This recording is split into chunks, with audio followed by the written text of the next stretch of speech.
Boa noite. Acho que nunca tive uma entrada tão direta para a palestra. Eu saí de Tennessee, estava amanhecendo, cheguei aqui, estava anoitecendo.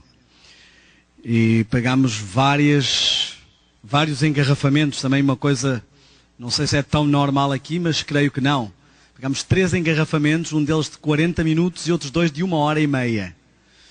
Então eu peço realmente desculpa de chegar em cima da hora, estou meio informal, mas penso que podemos pular os formalismos e passar ao nosso conteúdo.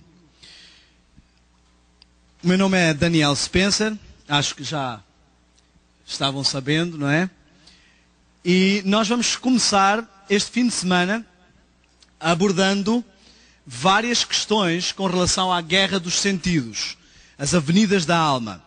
Primeiro nós vamos entender a conjuntura profética do lado da contrafação satânica em relação aos planos de Deus.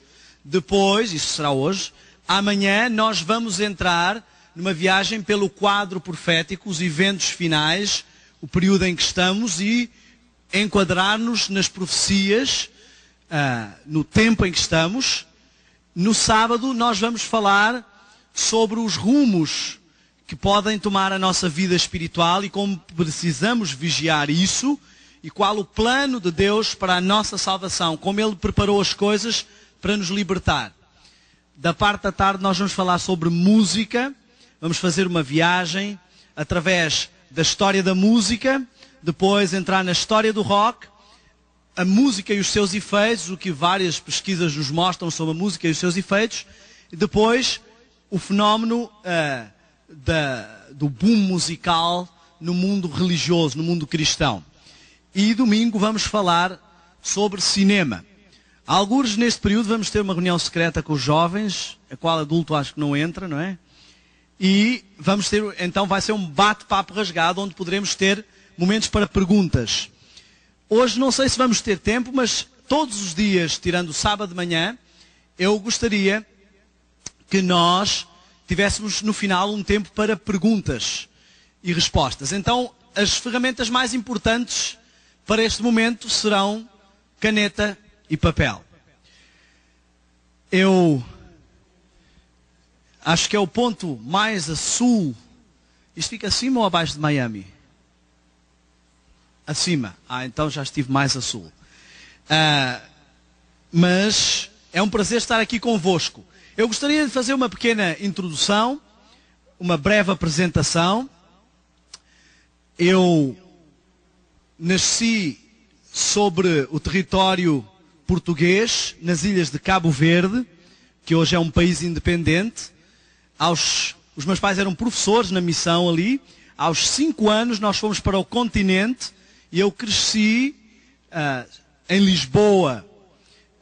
Durante uns 25 anos morei em Lisboa, depois mudei-me para o Porto. Eu estudei no Colégio Adventista de Lisboa por uns 9 anos e depois na Escola de Artes, e aí entrei para a Casa Publicadora Portuguesa, como ilustrador do Amiguinho. Quando mudei para o Porto, fui convidado para fazer a apresentação de umas campanhas evangelísticas da divisão euro-africana com a União, e foi quando a revolução na minha vida começou. Apesar de eu ser adventista de berço, eu vivia uma vida dupla. De manhã eu era diácono na igreja e à noite eu era tocador de tambor na balada.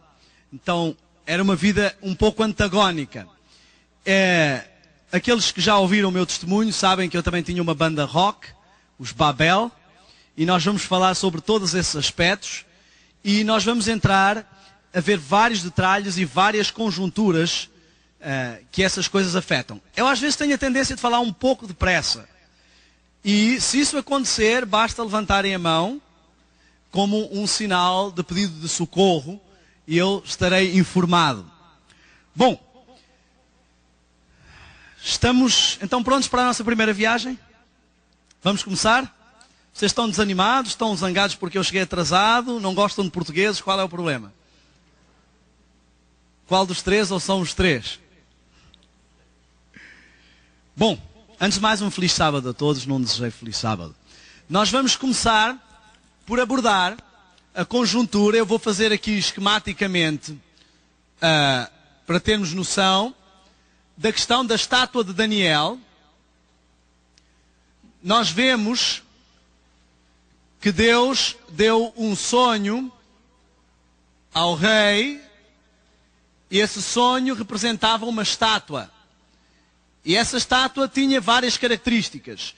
E normalmente, ao abrirmos Daniel 2, nós lemos sobre essa estátua, mas temos a tendência de transformar isso numa aula de história.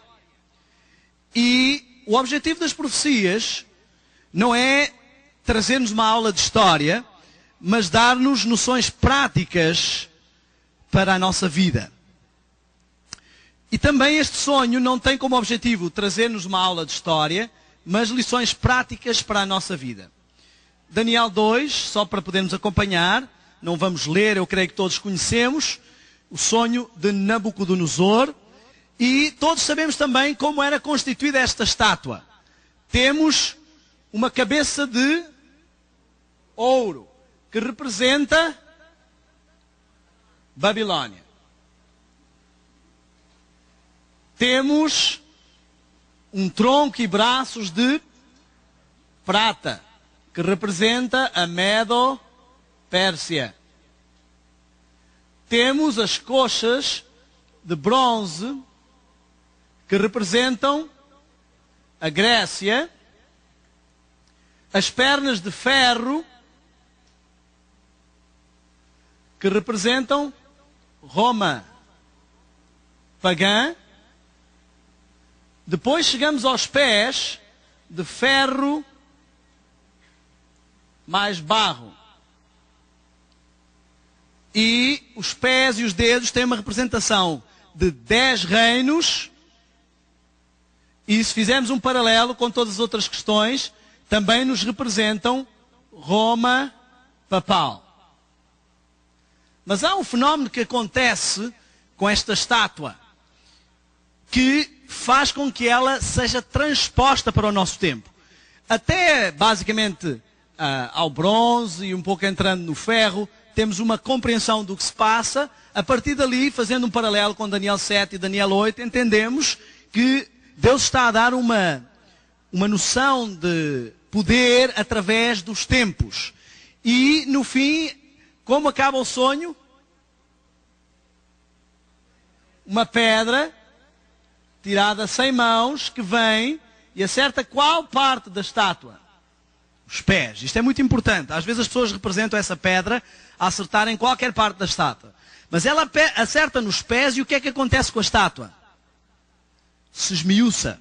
Vira um monturo, se transforma depois num grande monte que enche a terra. E monte, em termos de profecia, representa reinos. Então, o que nós temos aqui, esta pedra representa quem? Representa a rocha, que é Cristo. Logo, isto nos transporta para uma situação. Cristo ainda não veio. Então, esta visão não é uma visão de passado apenas, mas é uma visão de passado, presente e futuro.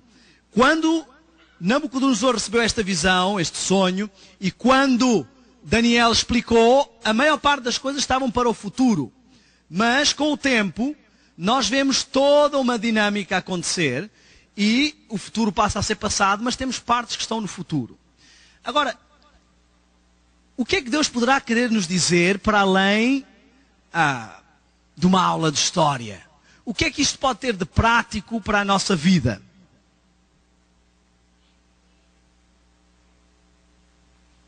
O que lhes parece? Só falta a pedra. Mas agora vamos analisar